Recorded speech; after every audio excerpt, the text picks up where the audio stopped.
لبیک یا حسین، لبیک یا حسین. اللہ من قرأ الفاتحہ. بسم اللہ الرحمن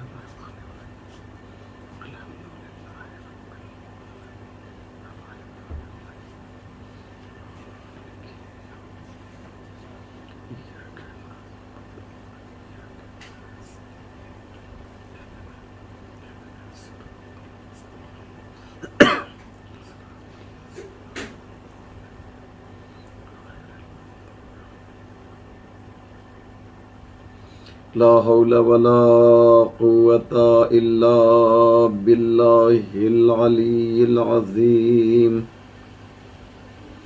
حسبنا الله ونعم الوكيل، نعم المولى ونعم النصير. أعوذ بالله من الشيطان اللعين الرجيم. بسم الله الرحمن الرحيم.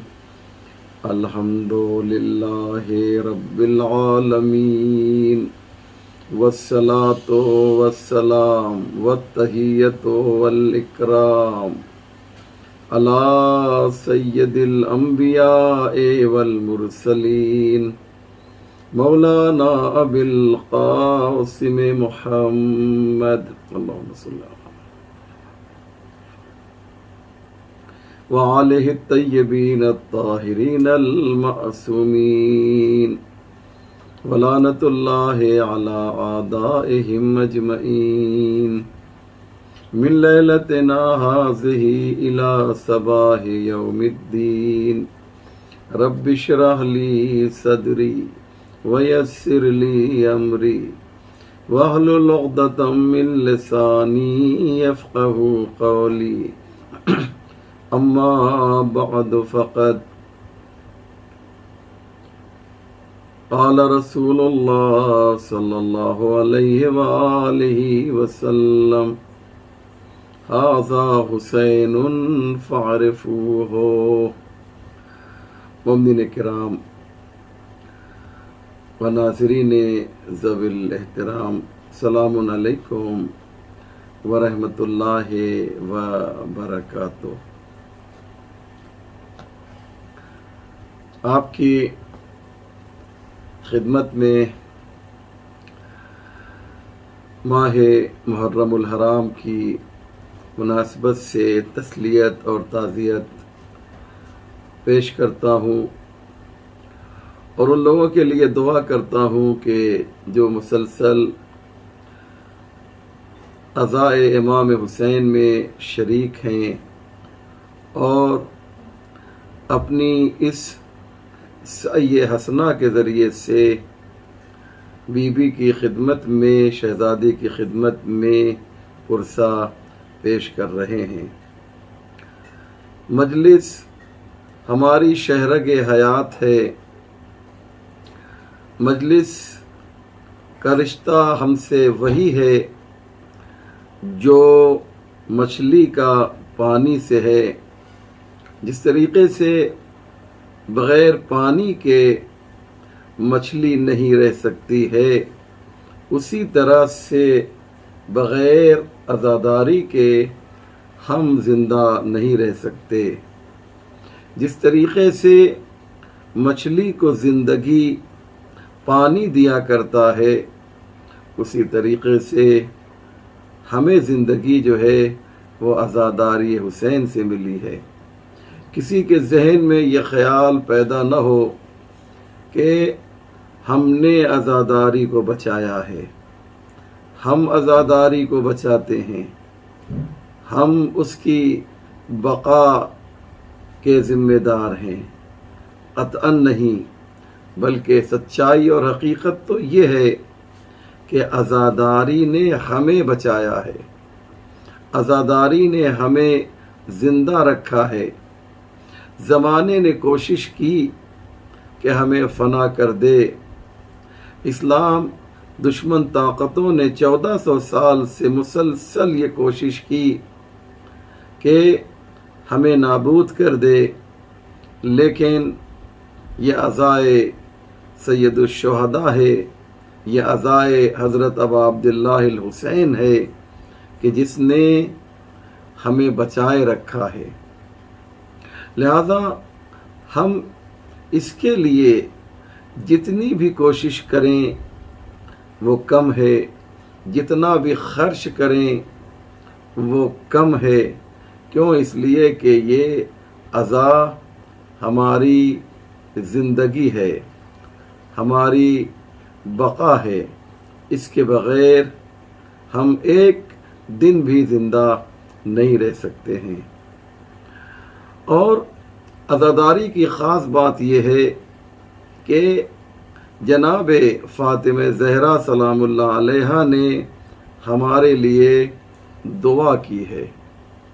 یاد رکھیے گا، ایک دعا جناب فاطمہ زہرا نے کی ہے اور ایک دعا امام حسین نے کی ہے۔ یاد رکھیے، بہت ہی امپورٹنٹ اور بہت ہی اہم بات میں پیش کرنے کے لیے جا رہا ہوں کہ واقعہ آپ کا سب کا سنا ہوا ہے کہ جب جناب فاطمہ زہرا کو واقعہ کربلا کی خبر ملی تو آپ نے یہ سوال کیا کہ بابا اس وقت آپ رہیں گے؟ کہا نہیں بیٹی۔ کہا ابو الحسن رہیں گے؟ کہا وہ بھی نہیں۔ میں رہوں گی؟ کہا نہیں بیٹی تم بھی نہیں رہو گی۔ میرا لال حسن رہے گا؟ کہا وہ بھی نہیں رہے گا۔ تو جناب فاطمہ زہرا نے کہا پھر کون میرے لال کا غم منائے گا؟ تو واقعہ آپ کا سنا ہوا ہے کہ ایک قوم آئے گی جس کے جوان حسین کے جوانوں پر ماتم کریں گے، جس کی عورتیں حسین کی عورتوں پر ماتم کریں گی، جس کے بوڑھے حسین کے بزرگوں پہ ماتم کریں گے، اور جن کے بچے حسین کے بچوں پر ماتم کریں گے۔ واقعہ تو بہت سنا ہے نا آپ نے اس کو، اور ہر ذاکر کچھ پڑھے یا نہ پڑھے لیکن اس واقعے کو ضرور پڑھتا ہے، اور میں چاہتا ہوں کہ وہ اسے پڑھے، کیونکہ یہ وہ واقعہ ہے جو ہماری عزاداری کو اضافہ کرنے کا سبب بنتا ہے۔ اسے جو ہے برابر ہر ذاکر کو پڑھنا چاہیے، اگرچہ ہمارا اور آپ کا سنا ہوا ہے، لیکن یہ وہ تکرار ہے جو فَبِأَيِّ آلَاءِ رَبِّكُمَا تُكَذِّبَانِ کی مانند ہے۔ بار بار ریپیٹ کرو، بار بار تکرار کرو، تاکہ تم میں وہ جذبہ جو ہے بیدار ہو جو ایک عزادار میں ہونا چاہیے۔ تو جناب سیدہ سلام اللہ علیہا نے ایک دعا کی تھی، وہ دعا بھی آپ کو معلوم ہے کس کے لیے دعا کی؟ حسین کے عزاداروں کے لیے۔ کس کے لیے دعا کی؟ حسین کے ماتمداروں کے لیے۔ کس کے لیے دعا کی؟ حسین کا غم منانے والوں کے لیے۔ جناب فاطمہ زہرا سلام اللہ علیہا نے دعا کی۔ تو ایک دعا ہمیں ماں کی ملتی ہے کہ جس نے دعا کی اپنے بیٹے کے عزاداروں کے لیے، اور ایک دعا ہمیں کربلا میں ملتی ہے۔ آپ صبح عاشور سے لے کر عصر عاشور تک آپ جو زندگی ہے، جو تاریخ ہے، اس کا مطالعہ کریں گے تو آپ کو ایک دعا ملے گی، اور وہ کس کی زبان پر دعا ہے؟ وہ امام حسین کی زبان پر دعا ہے۔ یعنی میں عرض یہ کر رہا ہوں کہ ایک دعا ماں کی ہے، ایک دعا بیٹے کی ہے۔ ماں نے عزاداروں کے لیے دعا کی، ماں نے عزاداری کے لیے دعا کی، ماں نے چاہا کہ حسین کا غم منایا جائے، اور ایک دعا جو ہے وہ بیٹے نے کی۔ اور وہ کون سا واقعہ ہے کہ جب ظہر کا وقت ہونے والا تھا، ابھی ہوا نہیں ہے۔ یہ بہت ہی باریک نقطہ ہے، بہت ہی لطیف نقطہ ہے، اس کی طرف توجہ کیجیے گا۔ یہاں پر علماء نے جو بات کہی ہے، بعض لوگ یہ پڑھ دیتے ہیں کہ امام حسین کے اس شیدائی نے کہا کہ مولا نماز کا وقت ہو گیا ہے، لہذا ہم چاہتے ہیں کہ آپ کی اقتداء میں ایک نماز پڑھ لیں۔ ایسا نہیں کہنا چاہیے، لوگ توجہ نہیں دیتے ہیں، جان کے تو کوئی نہیں کہتا ہے، لیکن کوشش کریں کہ جو صحیح بات ہو اسے کہا جائے۔ ابو سمامہ سیداوی یہ امام حسین کا وہ جانباز ہے، یہ امام حسین کا وہ چاہنے والا ہے، یہ امام حسین کا وہ عاشق ہے جس کا نام ابو ثمامہ سیداوی ہے۔ وہ کہتا ہے مولا ظہر کا وقت ہونا چاہتا ہے، اللہ اکبر، ورنہ اگر کوئی یہ کہے کہ انہوں نے کہا کہ وقت ہو گیا ہے اور نماز ادا کی جائے تو یہ صحیح نہیں ہے۔ کیوں؟ اس لیے کہ امام وہ ہے جو اول وقت نماز پڑھتا ہے، اور کوئی امام سے یہ کہے کہ نماز کا وقت ہو گیا ہے، یعنی اس کا مطلب یہ ہے کہ کچھ لمحے کے لیے صحیح اول وقت جو ہے وہ نکل گیا ہے، جو ایک امام کے لیے صحیح نہیں ہے۔ بہت امپورٹنٹ بات تھی اور بہت ہی دلکش یہ بات تھی۔ تو ابو ثمامہ سیداوی نے کہا نماز کا وقت ہونا چاہتا ہے، نماز کا وقت بس ہو ہی رہا ہے، یوں کہہ سکتے ہیں آپ بہت زیادہ۔ تو امام بہت خوش ہوئے، آپ کے چہرے کے اوپر مسکراہٹ آئی اور آپ نے ایک دعا دی، یا ابا ثمامہ، یا ابا ثمامہ جعلک اللہ من المصلین، اے ابو ثمامہ سیداوی اللہ تمہارا شمار نماز پڑھنے والوں میں کرے۔ تو تاریخ میں دو دعا اہم ہے، ایک ماں نے دعا کی عزاداروں کے لیے، بیٹے نے دعا کی نمازی کے لیے، اور ماں اور بیٹے نے ایک مشترکہ اعلان کیا کہ اگر چاہتے یہ ہو کہ ہم سے تمہارا رابطہ قوی رہے، اگر چاہتے یہ ہو کہ ہم سے تمہارا کنیکشن مضبوط رہے، تو تمہیں دو کام کرنا ہے، مجلس حسین بھی کرنا ہے اور عزاداری حسین بھی کرنا ہے، مجلس حسین بھی کرنا ہے، اور اللہ کی نماز بھی پڑھنا ہے۔ یعنی بہترین مومن وہ ہے، بہترین محب اہل بیت وہ ہے کہ جو ان دونوں کو لے کر چلے، نماز بھی پڑھے، سجدہ بھی کرے اور عزاداری بھی کرے۔ اب امام حسین کے بعد کون امام ہیں؟ بہت توجہ کیجئے گا۔ امام حسین کے بعد جو امام آتے ہیں وہ علی ابن الحسین ہیں، وہ امام زین العابدین ہیں، وہ سید الساجدین ہیں۔ اب دیکھیے کہ انہوں نے اس پر کیسے عمل کیا ہے۔ توجہ کیجئے، شاید کوئی بات میں پیش کرنے چاہتا ہوں اور آپ تک یہ میسج ضرور پہنچے گا کہ امام سجاد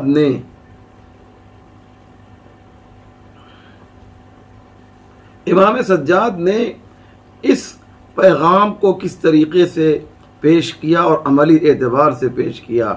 امام سجاد واقع کربلا کے بعد 34 سال جو ہیں، 34 سال واقع کربلا کے بعد امام زین العابدین جو ہیں زندہ رہے ہیں۔ ہم سب جانتے ہیں کہ امام علیہ السلام کی تاریخ سن ولادت جو ہے وہ 38 ہجری ہے، اور آپ کی جو شہادت کی جو تاریخ ہے، جو سن ہے، وہ کیا ہے؟ وہ ہے 95 ہجری ہے۔ تو 95 ہجری سے اگر آپ جو ہے 38 نکالیں گے تو 57 سال جو ہے امام زین العابدین کی مکمل عمر ہے۔ اس 57 سال میں 23 سال جو ہے وہ کربلا کے پہلے کی عمر ہے، اور اس کے بعد تقریباً 23 کہہ لیجئے، 22 سے 23 کے درمیان، اور اس کے بعد جو 34 سال ہے وہ جو ہے امام کی کربلا کے بعد کی عمر ہے۔ کربلا کے پہلے امام کے واقعات بہت ہی کم ملتے ہیں، لیکن کربلا کے بعد امام زین العابدین کے واقعات ہی واقعات ہیں، کیونکہ یہ عشرہ جو ہے کربلا کے بعد کے حالات پر بھی مبنی ہے۔ تو انشاءاللہ یہ 10 مجلسیں جو ہیں، یہ عشرہ مجالس جو ہے، اس میں کچھ میسیجز ہیں، کچھ پیغامات ہیں جو مجھے پیش کرنا ہے، جو بہت ہی امپورٹنٹ ہے۔ تو میں نے عرض کیا کہ 23 سال بیفور کربلا اور 34 جو ہے وہ آفٹر کربلا کے بعد، اس میں جو ہے آپ کی جو زندگی ہے وہ کربلا ہی سے شروع ہو گئی، آپ کی تبلیغ کربلا سے شروع ہو گئی، آپ کہیں گے کربلا میں امام نے تبلیغ شروع کی تھی؟ جی ہاں، جو آپ کا فریضہ منصبی ہے، آپ نے اس کی ابتدا، اس کا آغاز کربلا ہی سے کیا تھا۔ جب جناب زینب نے آپ سے مسئلہ پوچھا تھا تو بعنوان امام وقت جو ہے مسئلہ پوچھا تھا، بعنوان امام زمانہ مسئلہ پوچھا تھا۔ اللہ اکبر! لہذا آپ نے یہاں سے جو ہے شروعات کی، تو اب یہاں سے لے کر 95 ہجری تک، آسان زبان میں کہا جائے سن 61 ہجری سے لے کر سن 95 ہجری تک امام زین العابدین کی جو عمر ہے اور جو اس میں ان کی فعالیت ہے وہ عجیب ہے واقعاً۔ کیوں؟ اس لیے کہ امام علیہ السلام نے، امام زین العابدین علیہ السلام نے یہ کربلا کے بعد کی جو عمر ہے اس میں یا درباروں میں خطبہ دیا ہے یا بازاروں میں خطبہ دیا ہے، اور اس کے بعد آپ جب وہاں مدینے پہنچے ہیں تو 33 سال آپ مدینے میں رہے، 33 ایئرس امام جو ہیں مدینے میں رہے۔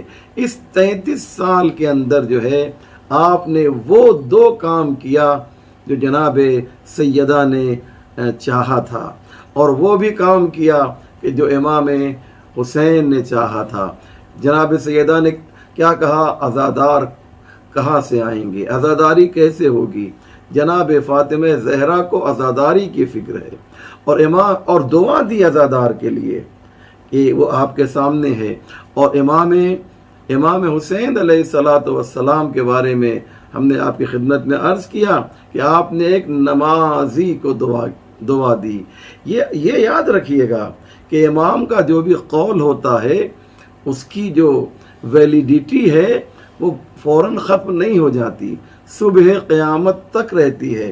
ہو سکتا ہے خطاب ایڈریس کسی ایک خاص شخص سے ہو، لیکن یاد رکھیے گا یہ جو خطاب ہے وہ صبح قیامت تک ہے۔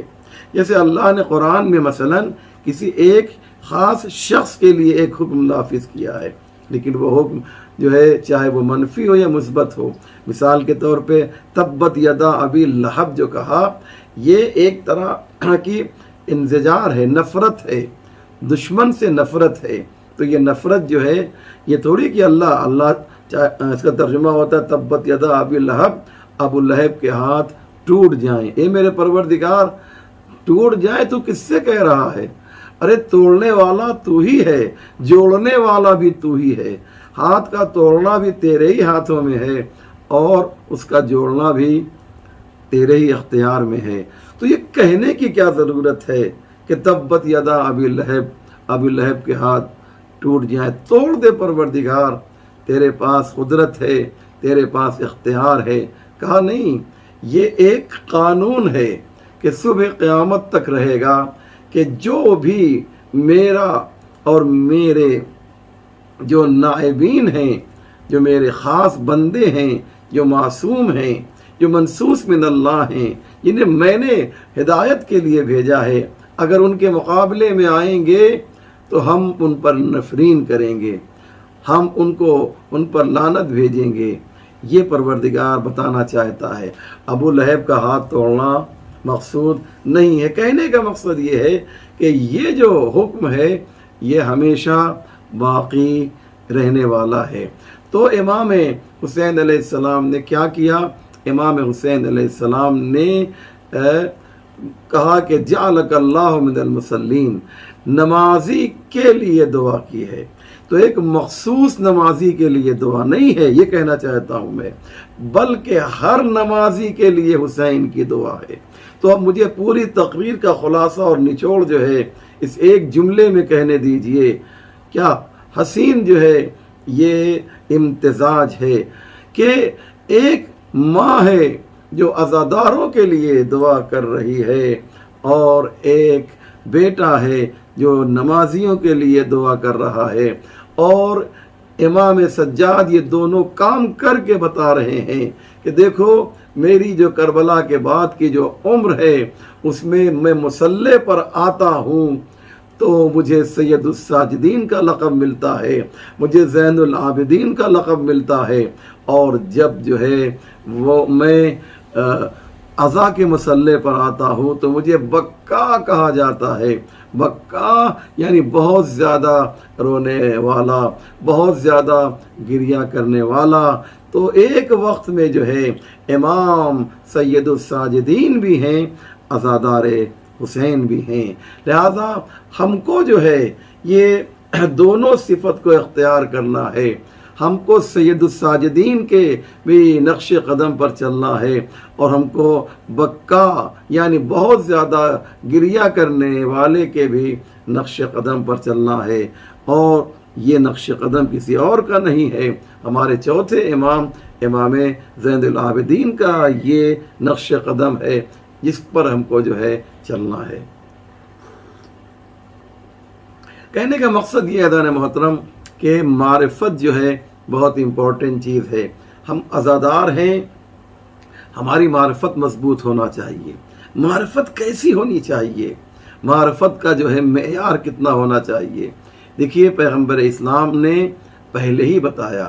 میں ایک بات اور عرض کر دوں، یہ فرش عزا جو ہے، یہ اگر آپ سے پوچھے کہ فرش عزا کس لیے بچھائی جاتی ہے، ایک سینٹنس میں اگر جواب دیا جائے، آپ دنیا کے مختلف لوگوں سے سوال کریں گے تو اس سے بہتر کوئی جواب نہیں ہوگا۔ ہو سکتا ہے جواب میں اختلاف تھوڑا بہت ہو، الگ الگ لوگ جواب دیں، لیکن مقصد سب کا یہی ایک ہوگا جو میں ابھی پیش کرنے جا رہا ہوں کہ فرش عزا بچھانے کا مقصد اگر ایک سینٹنس میں بیان کیا جائے تو وہ یہ ہوگا کہ فرش عزا کا مقصد معرفت ہے، یعنی معرفت حاصل کرنا ہے۔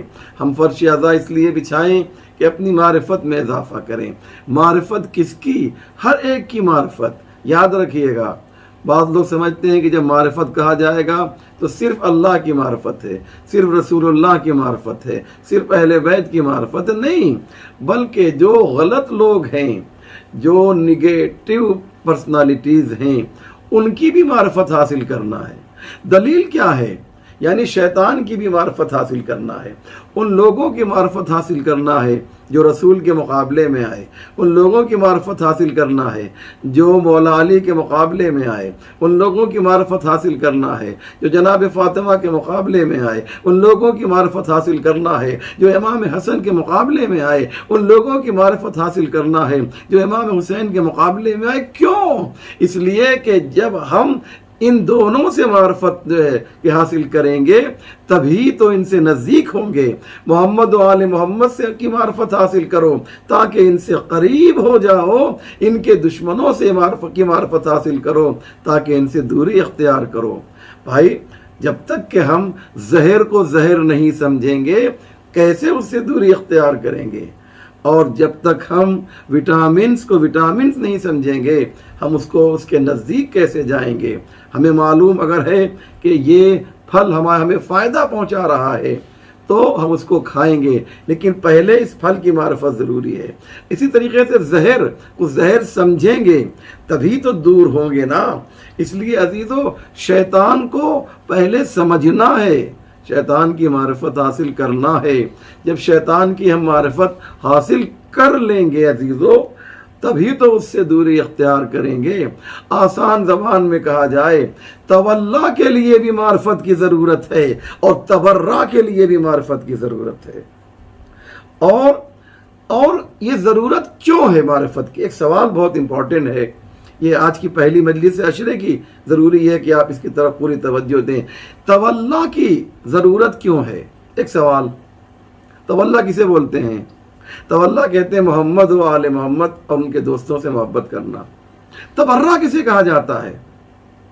تبرع کہا جاتا ہے ان کے دشمنوں سے دوری اختیار کرنا، اظہار براءت، نفرت کا اظہار کرنا، ان کے قریب نہ جانا، اسی کو تبرع کہتے ہیں۔ تبرع یعنی براءت سے نکلا ہے۔ براءت جو ہے یعنی دوری اختیار کرنا۔ سورہ براءت جو مشرکین مکہ کے لیے بھیجا گیا تھا، کس لیے بھیجا گیا تھا؟ جو ایک صاحب لے کر گئے، بعد میں ان کو روک دیا گیا کہ صاحب آپ مت لے جائیے، اور اس کے بعد آیت نکلی یا رسول اللہ آپ خود جائیے اور رجل من کا، یا وہ شخص جائے جو رجل بھی ہو اور آپ میں سے ہو. تو آپ ان کو نہیں بھیجیے سورہ برات کو لے کر. یہ سورہ برات میں کیا تھا، کیا باتیں کہی گئی تھیں سورہ برات میں؟ جانتے ہیں کیا بات تھی سورہ برات میں؟ صرف یہی ایک بات تھی کہ دوری اختیار کرنا ہے. ان سے جو ہے مشرکین مکہ سے آپ کو قریب نہیں ہونا ہے، مشرکین مکہ سے آپ کو دور ہونا ہے. اسے بولتے ہیں عزیزو براعت. سمجھ رہے ہیں نا؟ تو تولا اور تبرا یہ دو چیزیں ہیں. تولا جو ہے یعنی محبت کرنا، تبرا یعنی دشمنی کرنا. تولا یعنی اہل بیت اور ان کے ساتھیوں سے محبت کرنا. یعنی علامہ مجلسی سے بھی جو محبت ہے وہ اس بنیاد پر ہے کہ ان کا کنیکشن جو ہے اہل بیت سے ہے. علامہ ہلی سے جو محبت ہے کوئی ہمارا کوئی رشتہ تھوڑی ہے ان سے، لیکن محبت اس بنیاد پر ہے کہ یہ محمد و آل محمد سے وابستہ ہیں. محمد و آل محمد سے کیوں محبت ہے؟ اس لیے کہ یہ اللہ سے وابستہ ہیں. تو ایک سلسلے جلیلہ ہے، یاد رکھیے گا. تو تولا کیوں کرنا ہے، تبرہ کیوں کرنا ہے؟ میری گفتگو آپ کے ذہن میں ہے نا؟ معرفت جو ہے یہ کیوں کرنا ہے تولا اور کیوں کرنا ہے تبرہ.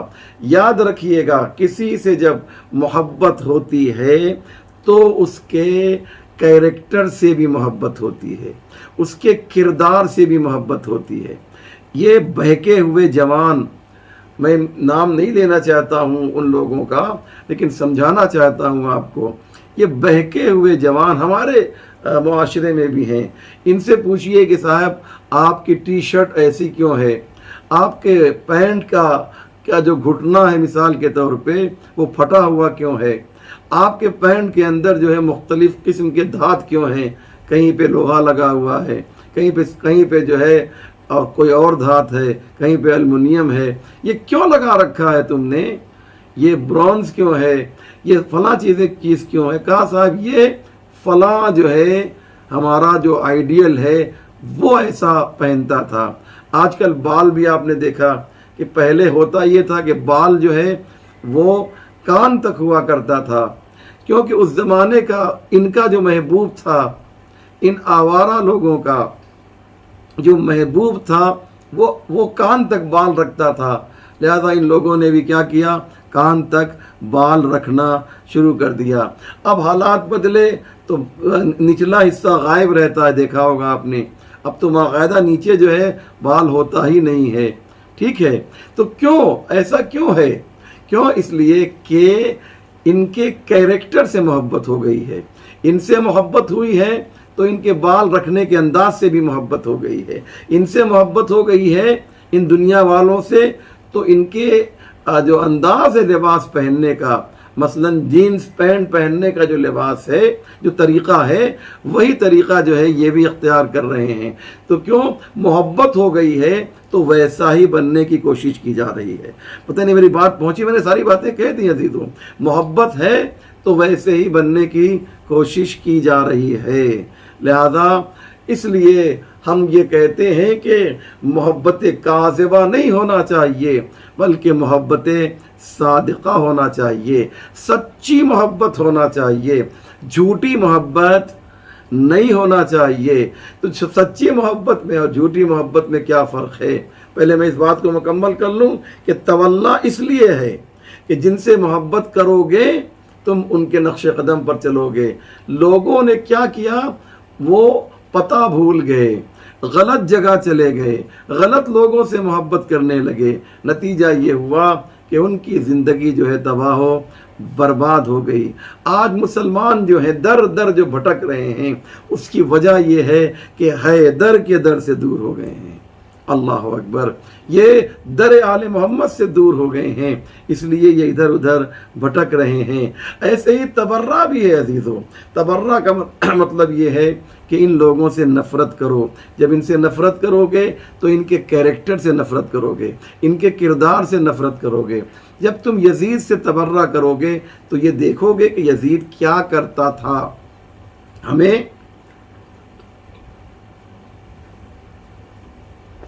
یزید کیا کرتا تھا، ہمیں وہ کام نہیں کرنا ہے. پتہ نہیں میری بات آپ تک پہنچی یا نہیں پہنچی. تو تولا اور تبرہ کا مطلب یہ ہے کہ کچھ لوگوں کے عمل کو اختیار کرنا ہے، اور تبرہ کا مطلب یہ ہے کہ ان لوگوں کے عمل سے دوری اختیار کرنا ہے. تو ہمیں ایک لسٹ بنانی ہوگی. محمد و آل محمد یہ کرتے تھے، یہ کرتے تھے، یہ کرتے تھے، یہ کرتے تھے. اب ہم کو ان کے عمل کو اپنی زندگی میں جو ہے ڈھالنا ہوگا. ہم کو بھی یہ کرنا ہے، یہ کرنا ہے، یہ کرنا ہے، یہ کرنا ہے. اس کے بعد ایک لسٹ بنائیے.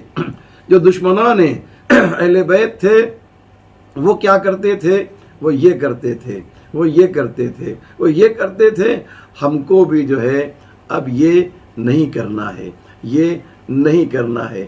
یزید کیا کرتا تھا؟ یزید کے بارے میں جب ہم پڑھیں گے، جانیں گے تو ہمیں معلوم ہوگا کہ یزید کے یہاں یہ تمام چیزیں تھیں. لہذا ہم کو تولا و تبرہ کے ذریعے سے ایک میسج یہ ملا عزیزو کہ تولا اور تبرہ جو ہے وہ ہمیں ایک مومن بناتا ہے. تولا اور تبرہ کا مطلب یہ نہیں ہے کہ مائک پر ہم کسی کی تعریف کر دیں یا مائک پر کسی کے خلاف بولیں اور اتنا ہی ہمارے لیے کافی ہو جائے گا. نہیں، بلکہ وہ ہو سکتا ہے کہ صحیح ہو، لیکن اصل تبرہ اور تولا یہ ہے کہ دل سے جو ہے محبت کریں، دل سے جو ہے دشمنوں سے نفرت کریں.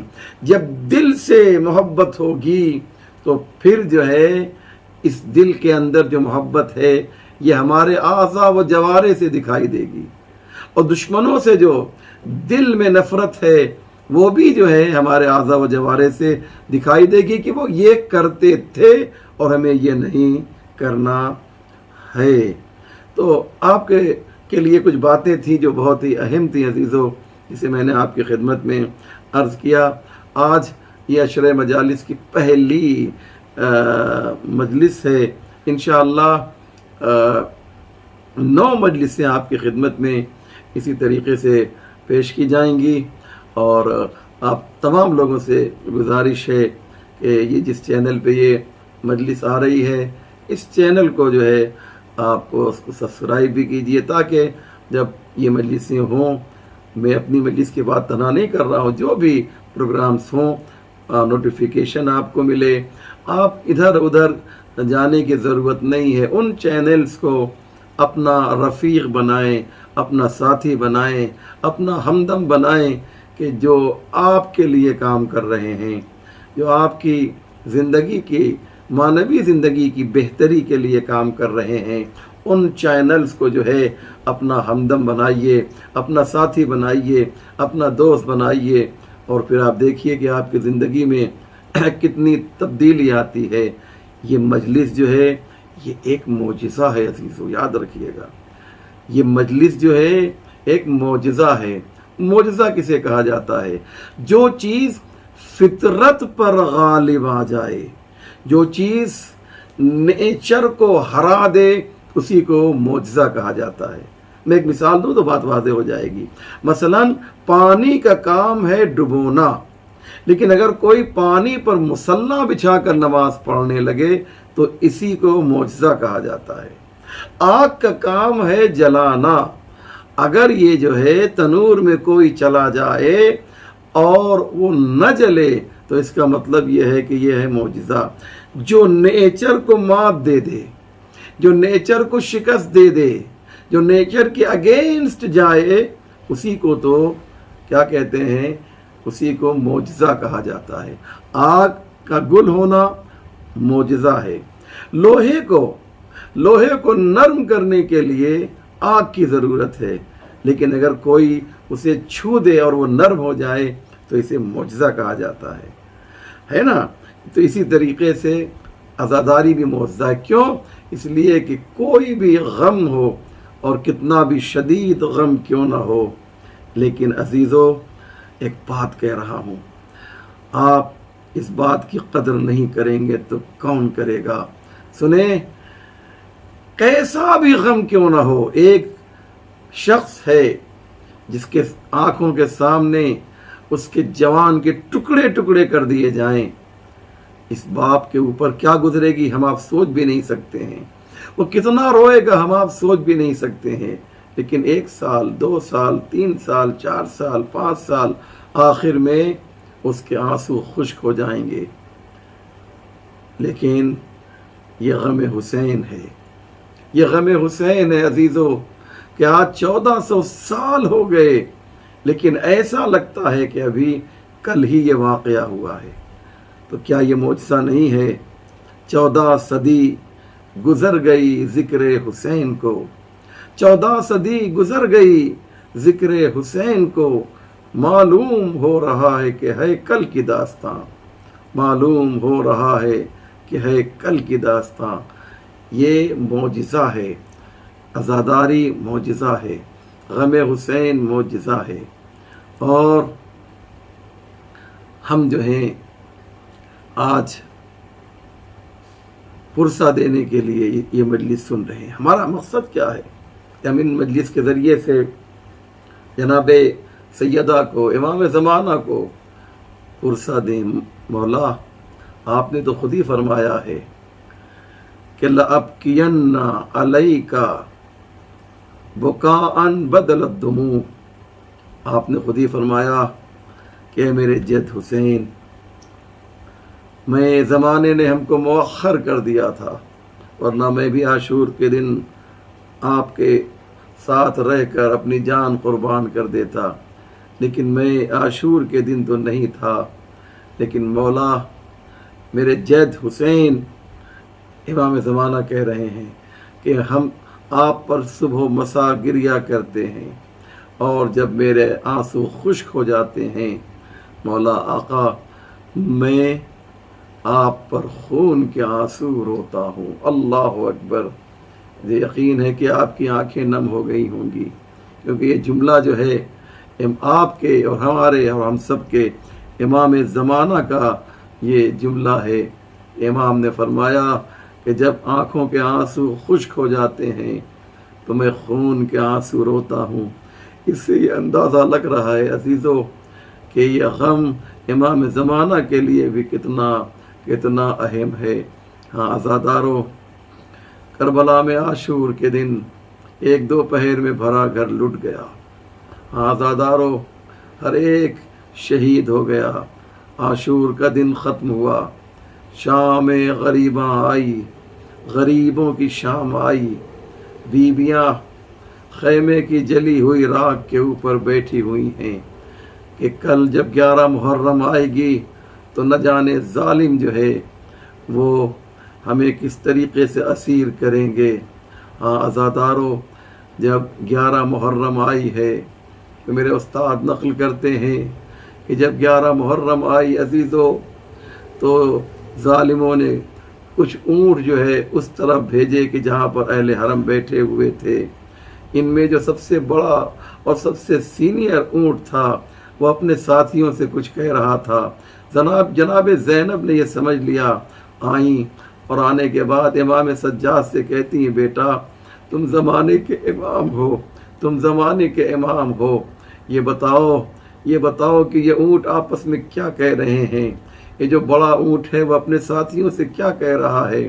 تو جناب امام سجاد نے سنا اور کہا، اے پھوپھی اماں، یہ اونٹ جو ہے جو سب سے بڑا ہے وہ اپنے ساتھیوں سے کہہ رہا ہے، دیکھو ابھی کو تھوڑی ہی دیر میں تمہاری پشت کے اوپر خانواد عصمت و طہارت کی عورتیں بیٹھیں گی، ذرا قدم آہستہ رکھنا، کہیں ایسا نہ ہو کہ تمہاری وجہ سے کوئی اونٹ کی پشت سے زمین پر گر جائے۔ اللہ اکبر، اللہ اکبر! میں کیسے یہ بات کہوں، میں کیسے یہ جملہ کہوں عزیزو، یہ جانور ہیں لیکن انہیں معلوم ہے محمد و آل محمد کی عظمت کیا ہے، ان کے گھر کی عورتوں کی عظمت کیا ہے، فضیلت کیا ہے، لیکن یہ کیسے ظالم انسان تھے کہ جنہوں نے اہل حرم کو کربلا سے کوفہ اور کوفہ سے شام جو ہے بے مخنو چادر پھرایا۔ ہاں عزادارو، میں یہیں پر مجلس ختم کر دیتا، لیکن میں یہ چاہتا ہوں تھوڑے آنسو آپ اور نکال لیں۔ یہ رومال فاطمہ زہرا میں جگہ پاتے ہیں نا، ہمارے آنسو رومال فاطمہ زہرا میں جگہ پاتے ہیں۔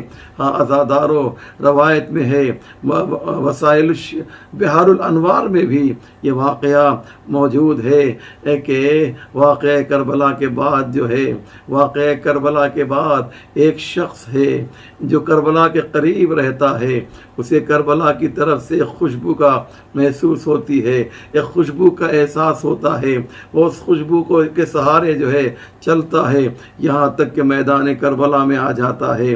میدان کربلا میں آتا ہے تو کیا دیکھتا ہے؟ مختلف لاشیں پڑے ہوئے ہیں اور ہر لاشے سے جو ہے خوشبو نکل رہی ہے۔ ایک مخصوص لاشا ہے جو بالکل جو ہے پامال سم اسپا ہو گیا ہے، اسے پامال کر دیا گیا ہے۔ ہاں عزادارو، اس لاشے کے قریب آیا، دیکھا خوشبو کچھ زیادہ ہی ہے۔ تھوڑی دیر گزری تھی کہ اس نے دیکھا ایک شیر ہے جو جنگل کی طرف سے چلا آ رہا ہے، ایک شیر ہے جو جنگل کی طرف سے چلا آ رہا ہے۔ وہ شیر قریب آیا تو اس نے دیکھا، اس شخص نے دیکھا، اس عرب نے دیکھا تو یہ ایک ایسی جگہ پر اس نے پناہ لی کہ شیر سے محفوظ رہے۔ عزادارو ایک جھاڑی میں چھپ گیا۔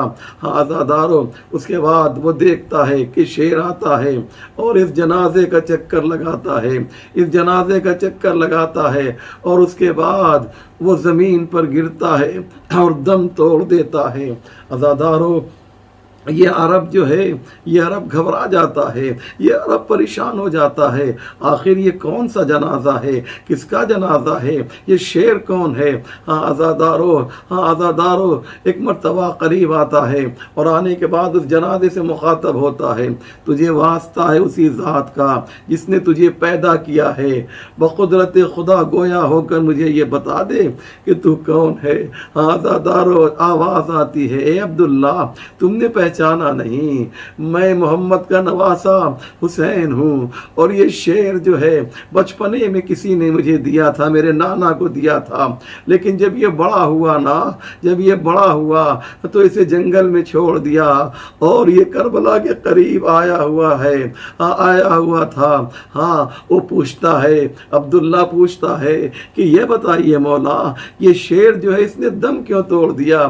اس نے کہا، مجھ سے کہا، مولا ابھی میں کوفے کے قریب سے آ رہا ہوں، میں نے اپنی آنکھوں سے دیکھا ہے کہ آپ کی گھر کی عورتوں کو بے مقنع و چادر درباروں میں اور بازاروں میں پھرایا جا رہا ہے، اور یہ کہہ کر شیر نے دم توڑ دیا۔